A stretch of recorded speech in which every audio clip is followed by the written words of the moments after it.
The last days of Pretty Boy Floyd, a legend falls in Ohio. For a few fateful days in October 1934, the quiet communities of Columbiana County, Ohio, found themselves at the center of a nationwide spectacle.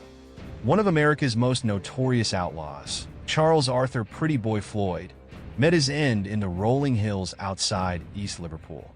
The events that led to his downfall were set into motion years prior, through a life of crime, fugitive pursuits, and a fatal miscalculation that landed him on the wrong side of an East Liverpool patrolman's rifle. The rise of a criminal. Born in Georgia in 1904, but raised in Oklahoma, Floyd grew up in the rugged Cookson Hills, an area known for harboring criminals. His early run-ins with the law began with small-time robbery, but by the late 1920s, he had graduated to full-fledged bank heists. His reputation was cemented after a string of daring robberies across the Midwest. Unlike some gangsters of the time, Floyd cultivated an almost Robin Hood-like persona. Many in Oklahoma saw him as a folk hero, a bandit who stood against corrupt banks while aiding struggling farmers during the Great Depression. However, the law viewed him as a dangerous criminal responsible for multiple murders.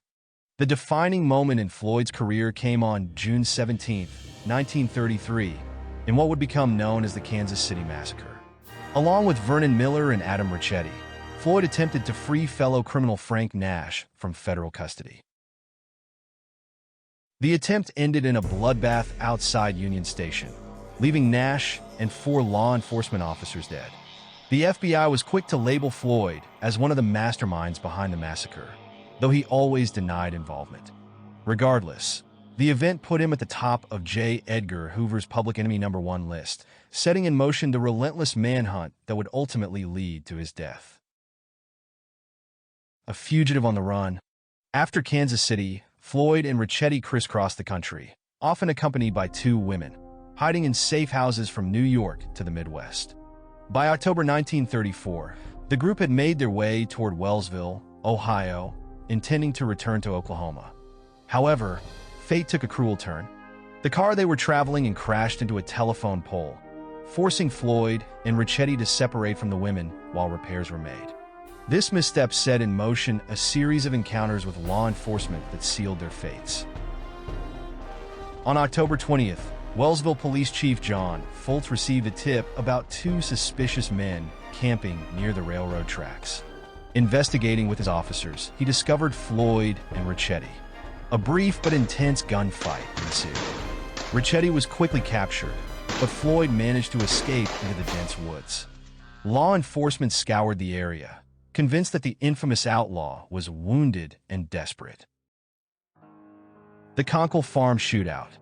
For nearly 2 days, Floyd remained a ghost, unseen and unheard.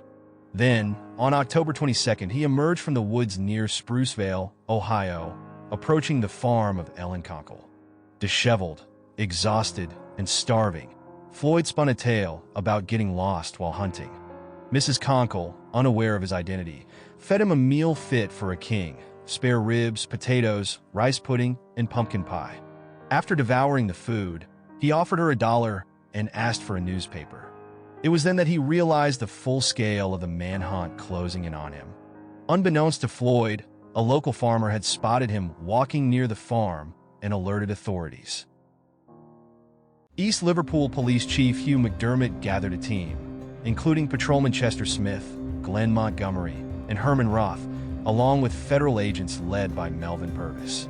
As they sped down Sprucevale Road toward the Conkle farm, Floyd sensed the danger and attempted one last desperate escape.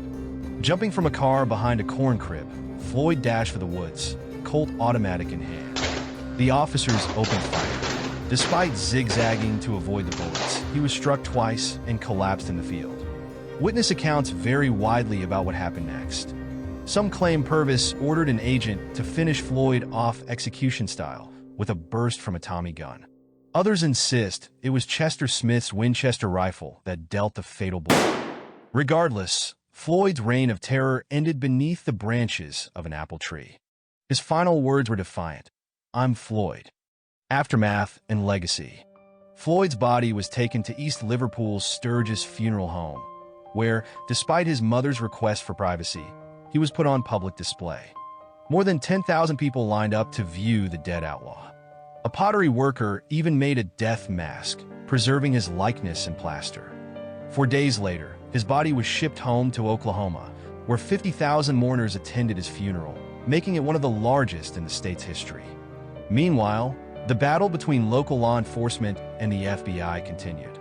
Chief Foltz, still bitter over being sidelined by federal agents, refused to hand over Adam Ricchetti.